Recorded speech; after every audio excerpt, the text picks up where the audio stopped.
네, 반갑습니다. 팽용정입니다.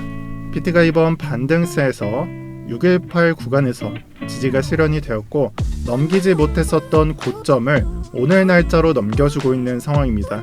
따라서 현 구간 눌림목은 이 자리에서 끝난 것으로 보이며 앞으로 큰 저항 구간인 49에서 50K를 바라보고 있습니다.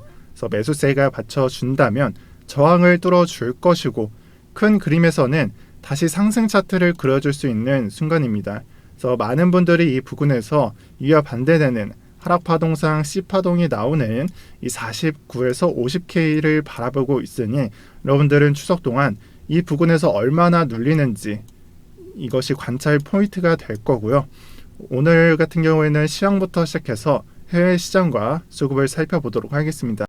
우선 이번 조정에 약세장으로 빠지는 구간이 있었고 현재는 다시 이전의 강세장을 회복하려는 움직임이 비트코인 일봉상 RSI 지표에 잘 나타나 있습니다.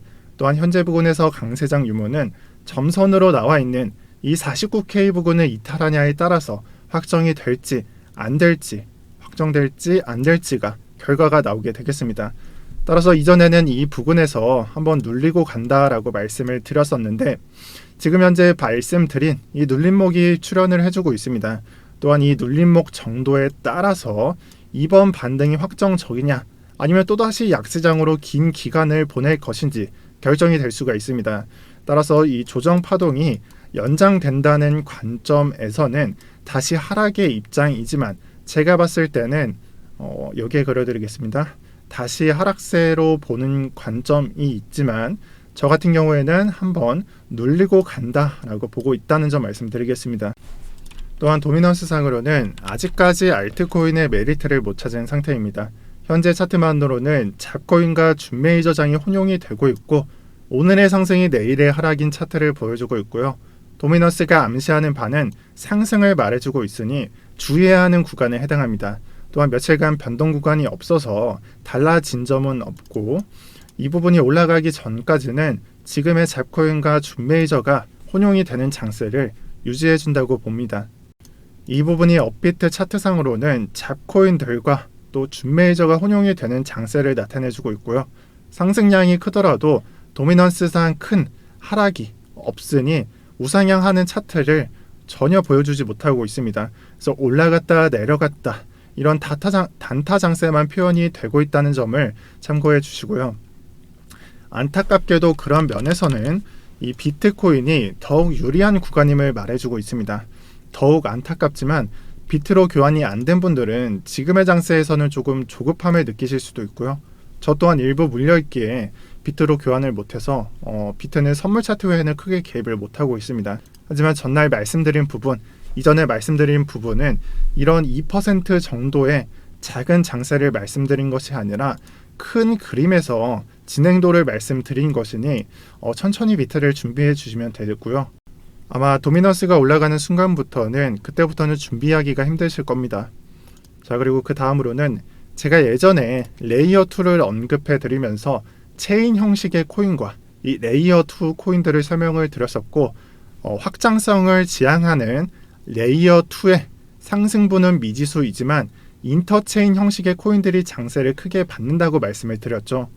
그리고 이러한 부분은 업비트 차트상 레이어 2 코인인 오미세고가 상승분이 크게 나왔지만 그마저도 체인 형식의 코인이 더 상승률이 압도적으로 나와서 아직은 레이어 2 코인의 상승은 미지수라고 말씀을 드렸었습니다. 하지만 제가 방송을 종료하고 해외 장세를 살펴보니까 전혀 다르다는 걸 알 수가 있었고요. 여기에 2위에 기록되어 있는 DYDX 코인을 보도록 하겠습니다. 바이낸스에 상장이 된 뒤 매물대를 다지다가 급격한 상승을 만들어내 주었고 저가랑 비교를 했을 때는 약 2배 가까운 상승량이 나와 주었습니다. 이렇게 되면은 레이어 2 코인의 차트가 이렇게 그려지게 되면은 여기에 나와 있는 프로토콜이나 다른 코인들도 유심히 봐주셔야 합니다. 그래서 아비트럼의 최근 TVL 상승분이 10배나 증가한 만큼 뚜렷한 강세장이 나올 수도 있습니다. 솔라나와 비슷한 아발렌체는 디파이 프로젝트에 2,700억에 해당하는 자금을 추가로 조성했습니다. 만들어져 있는 플랫폼에 수급이 또다시 들어온 형태 이런 것에 속하고요. 역시나 디파이 쪽으로 대형 기업의 수급은 몰리고 있다는 걸 알 수가 있습니다.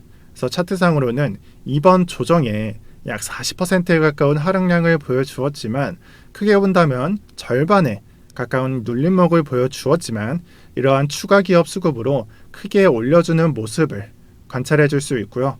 이런 면에서 솔라나는 앞으로 추가 수급의 문제라고 생각을 합니다. 이건 절대 개인의 물량으로는 들어 올릴 수 없다고 생각을 하고요. 추가 수급이 들어오냐 마냐의 문제지 기술적 반등이 없냐 있냐의 문제는 아닐 겁니다.